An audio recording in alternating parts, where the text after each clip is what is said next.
رب العالمین جل وعلا کا کلام یعنی قرآن مجید ایک ایسا رہنما ہے جو ہمیں زندگی کے آداب بیان کرتا ہے، اور مسلمان جب کیونکہ ایک انسان کی حیثیت میں بھی معاشرے میں رہتا ہے اور ایک معاشرے کا فرد ہے، تو اسے آداب اور طور طریقے بیان کیے گئے ہیں کہ اگر یہ محفل میں بیٹھے تو اس کا انداز کیا ہونا چاہیے، اور ایمان والوں کی محفل جو ہے یہ کیسی سجائی جائے، اس کو رب العالمین جل وعلا اس کے آداب کو بیان فرماتا ہے۔ قرآن کریم میں ایمان والوں کو مخاطب کر کے ارشاد ہوا، یا ایھا الذین آمنو،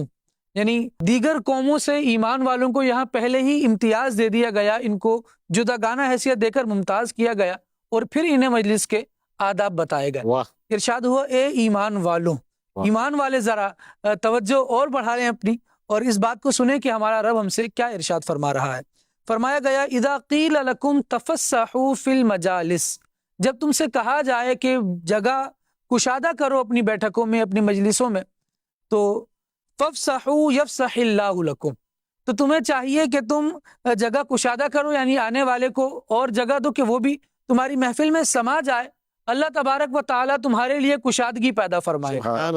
یعنی عمل بھی بتا دیا گیا، ایکٹ کیسے کرنا ہے اس پر یہ بھی بتایا جا رہا ہے، اگر کرو گے تو انعام کیا ملے گا اللہ تبارک و تعالیٰ نے وہ بھی ارشاد فرمایا۔ پھر ارشاد فرمایا وَإِذَا قِيلَ انشُزُوا فَانشُزُوا، اور اگر یہ کہا جائے کہ کھڑے ہو جاؤ تو پھر محفل سے کھڑے ہو جاؤ۔ يَرْفَعِ اللَّهُ الَّذِينَ آمَنُوا مِنْكُمْ وَالَّذِينَ أُوتُوا الْعِلْمَ دَرَجَاتٍ، رب العالمین جل وعلا تم میں سے ایمان والوں کے درجات بلند فرمائے گا اور علم والوں کے درجات بلند فرمائے گا۔ یہاں اللہ رب العالمین جل وعلا نے ایمان کے ساتھ ساتھ علم کی فضیلت کو بھی بیان فرمایا، اور ساتھ یہ بات بھی بڑی ڈومینیٹ ہے کہ یہ آیت کریمہ نازل کس موقع پر ہوئی، کیا ہو رہا تھا، اور ماحول کیا بنا ہوا تھا۔ کیا بات ہے۔ نبی کریم صلی اللہ تعالیٰ علیہ وآلہ وسلم پر قرآن نازل ہو رہا ہے، حضور جان عالم صلی اللہ تعالیٰ علیہ وآلہ وسلم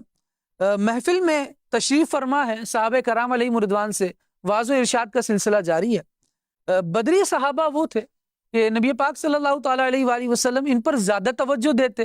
خصوصی عنایات ان پر ہوتی، اور محفل میں سب سے زیادہ قریب ان کو بٹھایا جاتا۔ ایک دن ایسا ہوا کہ محفل شروع ہو چکی تھی، صحابہ کرام علیہ رضوان محفل میں تشریف فرما تھے، اور جو جتنی جگہ تھی وہ بھر چکی تھی۔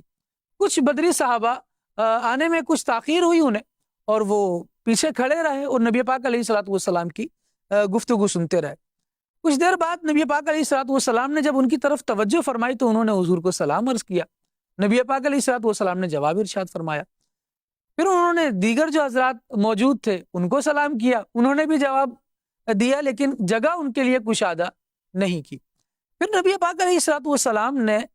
کچھ افراد کو یہ کہا کہ آپ یہاں سے اٹھیں، اور یہ جو آئے ہیں ان کے لیے جگہ کشادہ کر دی جائے۔ یعنی اس میں بھی دیکھیے کہ آداب بھی ان کو بیان کیے جا رہے ہیں، اور جو زیادہ مرتبے والے لوگ ہیں ان کو، جس طرح آج کل ہماری محفل میں بھی ہوتا ہے کہ محفل کی زینت، رونق محفل، زینت محفل، اور وہ ہوں بھی اس کے اہل، تو ان کو بنانا چاہیے اور اسٹیج پر لانا چاہیے، نمایاں مقام دینا چاہیے۔ اس آیت کریمہ سے ہمیں یہ درس بھی مل رہا ہے۔ نبی پاک علیہ الصلوۃ والسلام نے جب لیٹ آنے والوں کو، تاخیر سے حاضر ہونے والوں کو یوں قریب بلایا تو بعض افراد کے دل میں یہ بات آئی کہ ہم تو پہلے سے موجود تھے، تو ہمیں اٹھا دیا گیا اور ان کو بلایا گیا۔ تو اللہ رب العالمین جل وعلا نے مسلمانوں کو آداب بیان کیے کہ تم مجلس میں کس کی حاضر ہو، رسول اللہ کی مجلس میں حاضر۔ اب رسول اللہ صلی اللہ تعالیٰ علیہ وآلہ وسلم جیسا کرنے کا کہہ دیں، تمہیں چاہیے کہ ویسا کر دو، اور دل میں بھی کوئی ملال نہ لاؤ۔ اچھا، یہاں پر صحابہ کرام علیہ رضوان کی ایک تو یہ انسانی فطرت کے مطابق کہ اگر کسی کو اٹھا کر تھوڑی سی جگہ بنائی جائے تو دل میں ایک بات آتی ہے، اس بات کے آنے کا بھی ذکر کیا گیا، لیکن ہیں یہ ایمان والے، اور ایمان والوں کی یہ تعظیم کریں، انہیں یہ بھی سکھایا گیا، گویا ان کی بھی فضیلت کو بیان کر دیا گیا، آنے والوں کی بھی فضیلت کو بیان کر دیا گیا، اور یہ بھی بیان کر دیا گیا کہ جب آنے والا زیادہ فضیلت والا ہے تو تمہیں چاہیے کہ زیادہ فضیلت والے کا اکرام بھی کرو، اس کے لیے جگہ بھی کشادہ کرو۔